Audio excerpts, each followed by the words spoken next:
Hey everyone, this is smpratte, and today we're going to talk about our modern Pokemon sets just doing too much.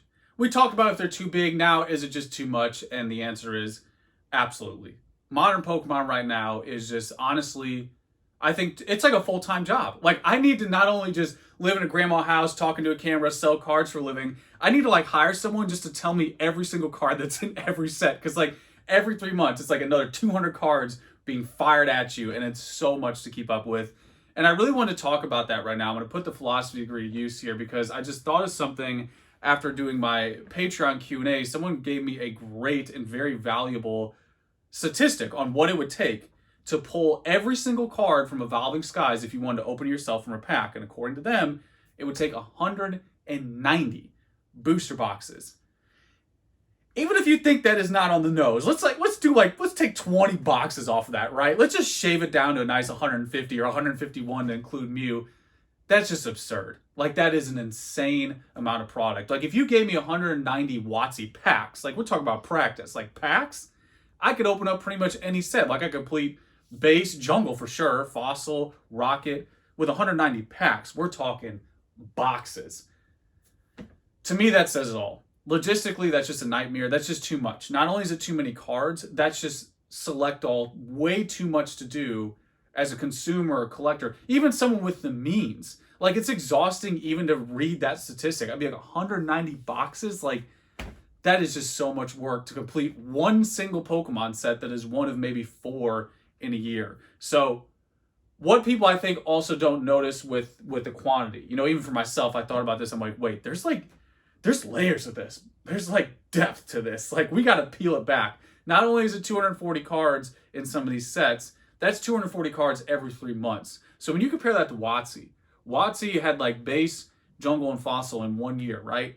That total amount in 1 year of cards is less than your Evolving Skies set that shot out of that cannon every 3 months. So that's one aspect. You're getting basically the entire year's worth of cards for some years in WotC in one go for sets now.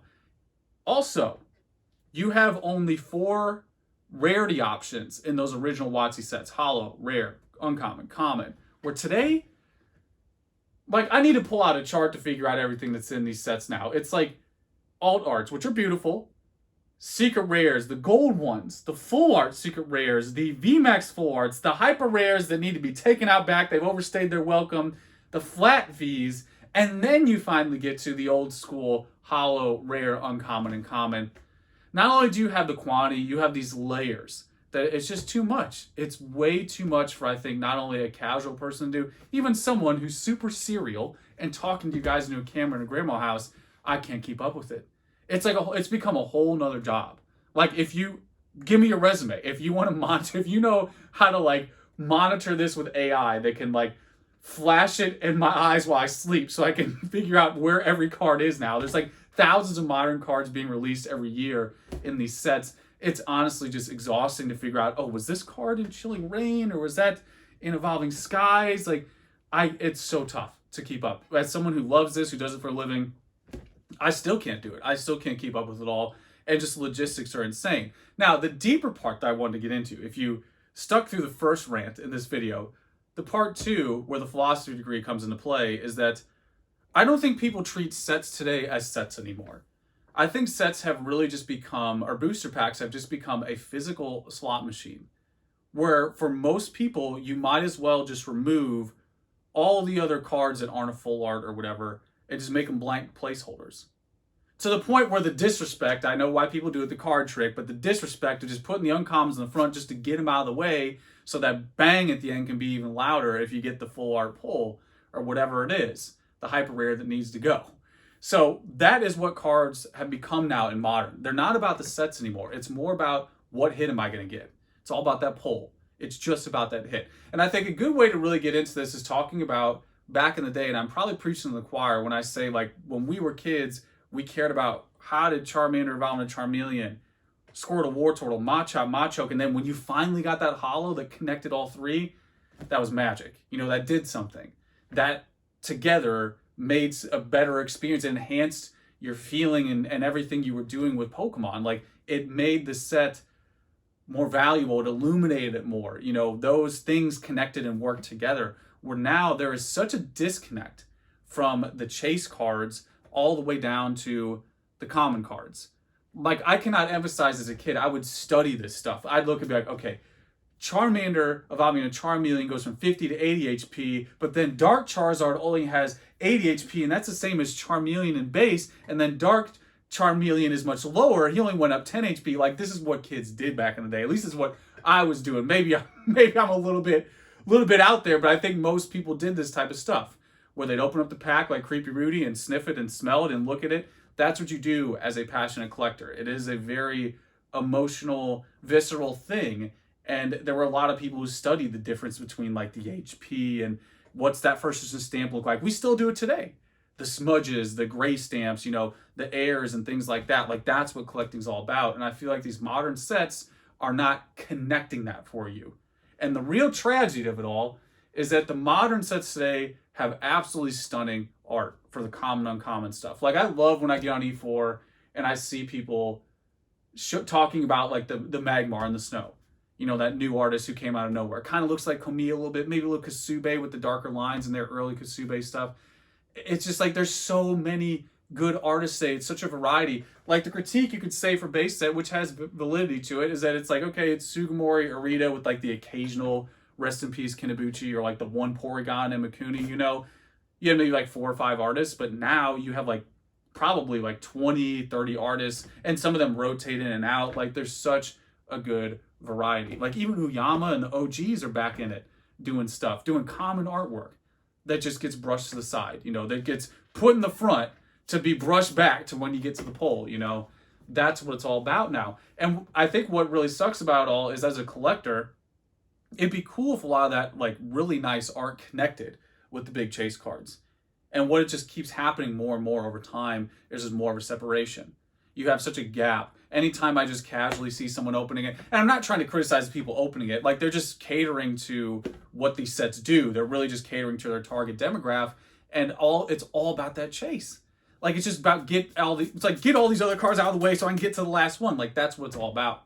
And that's all you see now, is just that focus on the chase. And it's not all terrible, because there are some modern sets I still think hold true. That's why these guys are sitting here in the courtside seats. Both of these right here are good examples of modern done right, in my opinion.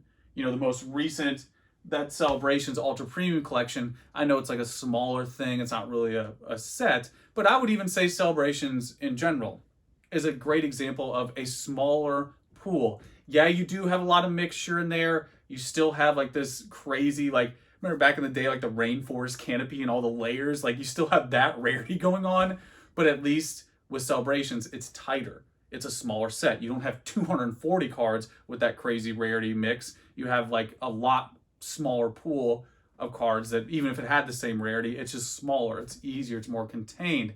And then when you have something like this that's a little more unique, it's just a great blend of, oh, okay, you're giving me a nice balance of, I can go buy this product. It has something unique for me, and I'm one and done. I don't have to do 190 of them. I don't have to do 150 of them or 151 of them. I can just get that one and I'm good to go. Shining Legends, I think, is another one. Shining Legends, I think, is actually probably the best example of blending the old and the new. Like, I actually have some over here. When me and Pokechloe did it live, you have cards like this where you get the half art Shining. This could be a very rewarding pull. It's understated. It's got the texture. It speaks to the old school people. Then you have the crazy one, the Mewtwo card, that also has a phenomenal art. Again, a great example of just the absolutely ridiculous art that's happening right now in Modern. Like, this is easily just S-tier artwork. So Shining Legends is a great example. You get a little bit of everything. It's a nice, fun set to go after. That was a breath of fresh air when it came out, and it still is. It's something that is a nice, tight set. I remember when Pokechloe was even here, she was saying like a lot of her viewers love doing Shining Legends. More proof in the pudding. You know, more data for that point, that it's just a fun set to do because you feel like you get something. And I feel like that's really the final point to close on here at the end of the day is, I don't know what this is going to do long term, because that person in Patreon told me about this data and was like, okay, what do you think it's going to be down the road? Like, how are kids going to do this, right? Like, how are kids going to mess with Modern when you have to buy 190 boxes to get a full set?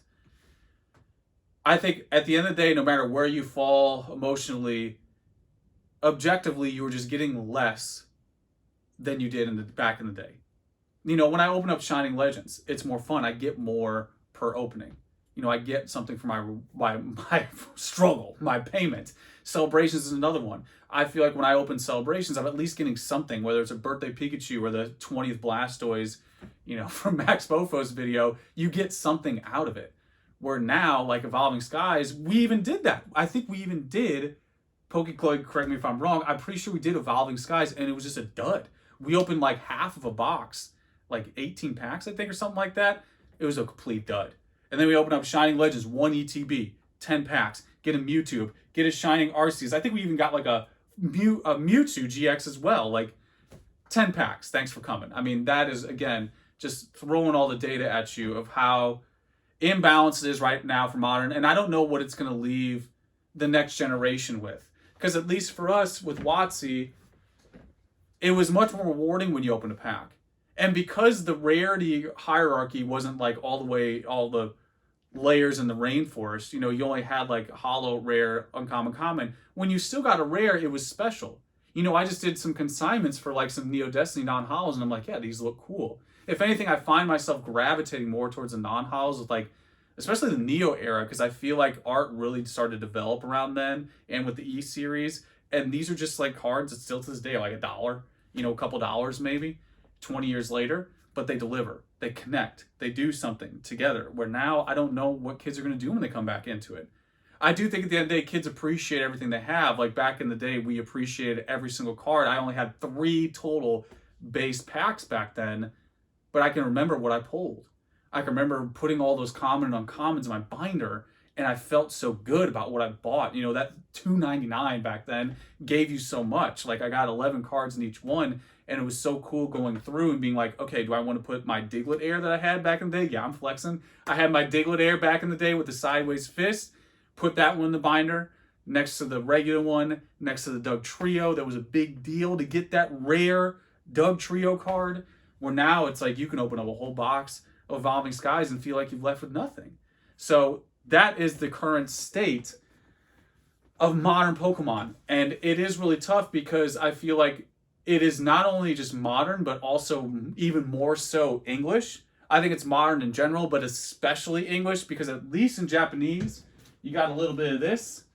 Evolving Skies started out like this with just Eevee, and it made a little more sense. And then when they took that, they combined 2 other sets and what other promos were out and just threw it all into the crock pot like they do when it comes out in English, and that comes out in the form of this 200 plus card like Megazord that has so much going on in it that even as an adult who does this full time, just to even keep up with all the cards at this point is exhausting. And again, I love Pokemon, eat, sleep, breathe it. I want to see it go. I want everyone to enjoy it the way I did, how special it was for me as a kid, and now as an adult, I want everyone to, appreciate what it has to offer, because I think it's a very unique idea, concept, IP, brand, everything. But yeah, it's just too much right now. It's so much to keep up with that I'm just exhausted. And for the point stated, I think the big thing, the set being separated, is the real tragedy. I just really wish the great common, uncommon art that exists now that I get so excited about when I open this stuff up, whether it's with you guys or privately, I wish that would just blend and connect more with the chase cards like it did for me when I was younger. My 3 base packs, I appreciated every single card in that pack.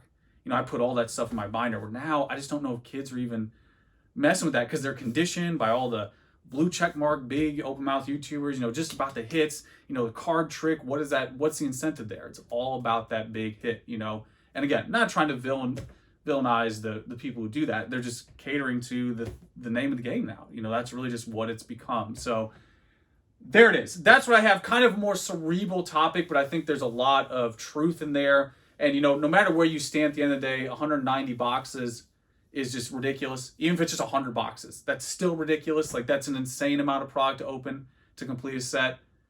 Just logistically, that is just unbelievable. That 100, if it's even possibly 190, that's unreal. 190 packs is already a lot. 190 boxes, like that's like a full. I need to hire someone to like complete my sets now. So there you go. Give me your resumes. Let me know if that's on your resume. If you have experience opening up 190 boxes, because that's going to be something you need to do to complete these modern sets. But There it is, guys. As usual, you know the deal. Let me know how I feel. That's pretty much it. Till next time.